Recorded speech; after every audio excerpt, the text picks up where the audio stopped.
تصدق ان في الارجنتين وبالظبط في مدينة روزاريو اللي اتولد فيها ميسي ممنوع تماما ان حد يسمي ابنه ميسي كأول اسم؟ الموضوع ده عمل دوشة كبيرة جدا سنة 2014 لما اب واحد صمم وحارب في المحاكم لغاية لما نجح ياخد استثناء نادر جدا ويسمي ابنه ميسي دانيو. المسؤولين في روزاريو اتخضوا جدا من اللخبطة وطلعوا بيان رسمي قالوا فيه عندنا في المدينة المنع ده مستمر ومفيش استثناءات هتتكرر تاني خالص.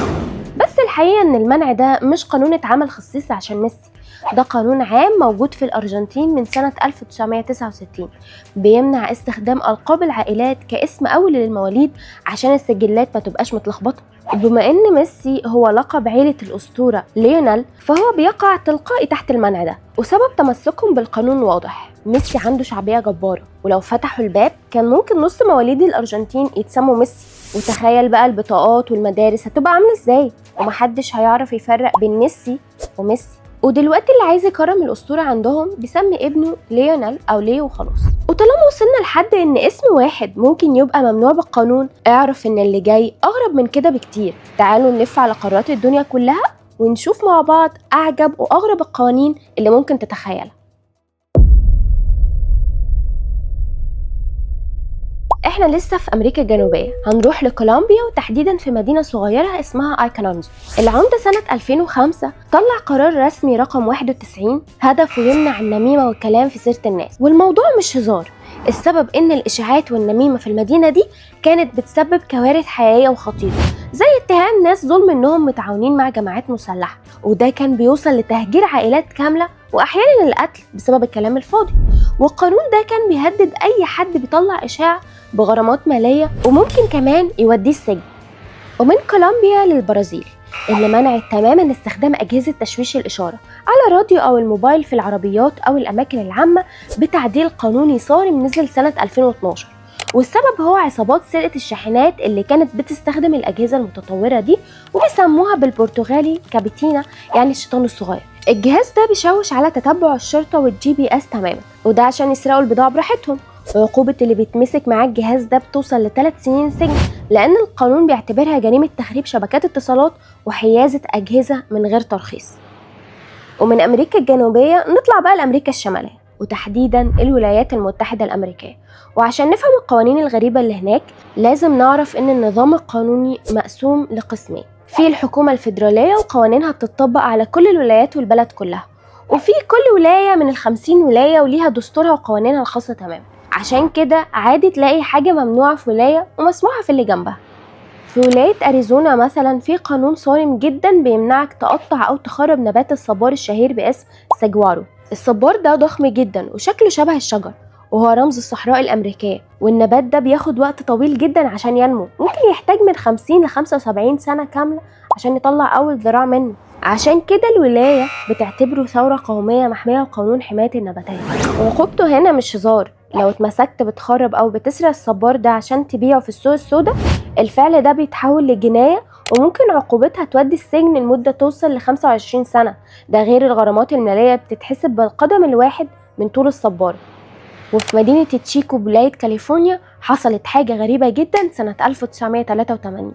مجلس المدينة اللي كان فيه ناس نشيطين ضد الأسلحة النووية قرروا يطلعوا قانون رسمي بيمنع إنتاج أو اختبار أو تخزين أي سلاح نووي داخل حدود المدينة. وفي الأول كانوا مقترحين يحطوا بند بيفرض غرامة $500 على أي حد يفجر قنبلة نووية في تشيكو، لكن لما البند ده بقى مادة للسخرية والضحك شالوه من المسودة قبل ما يقروا القانون ده واكتفوا بمنع التصنيع والتخزين بس.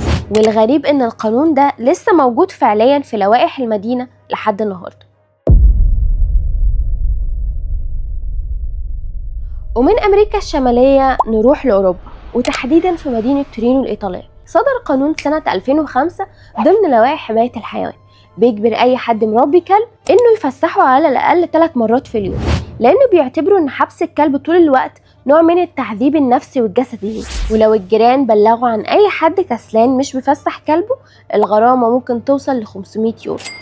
وفي فينيسيا الإيطالية البندقية المشهورة بالقنوات المائية في قانون من سنة 2008 بيمنع تماما إطعام الحمام في ساحة سان ماركو الشهير، والسبب إن فضلات الحمام حمضية جدا وبتاكل الرخام وبتخرب التماثيل والواجهات الأثرية اللي عمرها مئات السنين، وده بيكلف الدولة ملايين في الترميم، والغرامة بتبدأ من 50 يورو وممكن توصل ل 500 يورو، والمكان كمان كله متراقب بالكاميرات.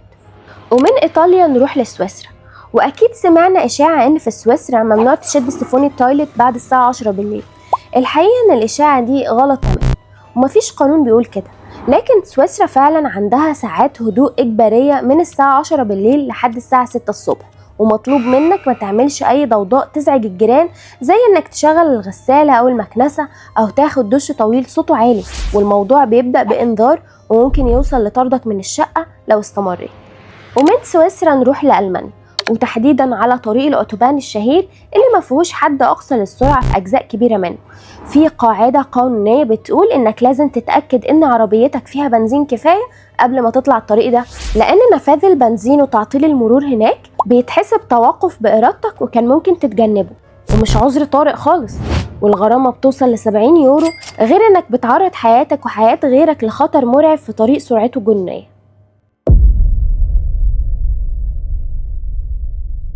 نسيب أوروبا ونروح لآسيا، ونبدأ بكوريا الجنوبية اللي كان عندها أغرب نظام في العالم لحساب العمر اسمه العمر الطولي. فكرته إن الطفل بيتولد وعنده سنة كاملة فورا، لأنهم بيحسبوا وقت الحمل.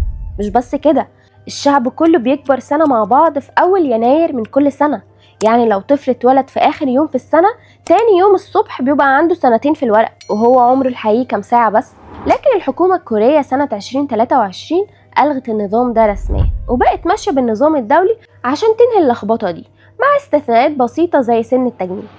ومن كوريا لسنغافورة اللي فيها قانون صارم من سنة 1992 بيمنع استيراد أو بيع اللبان أو العلكة في البلد كلها. والسبب غريب جدا، الناس كانت بترمي اللبان المستعمل على أبواب المترو، وده كان بيعطل المستشعرات الإلكترونية للأبواب ويكلف الدولة ثروة في الصيانة.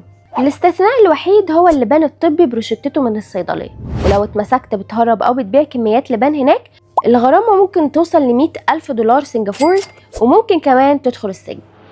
ونختم جولة آسيا باليابان، وقانون اسمه الميتابو نزل سنة 2008 بهدف محاربة السمنة.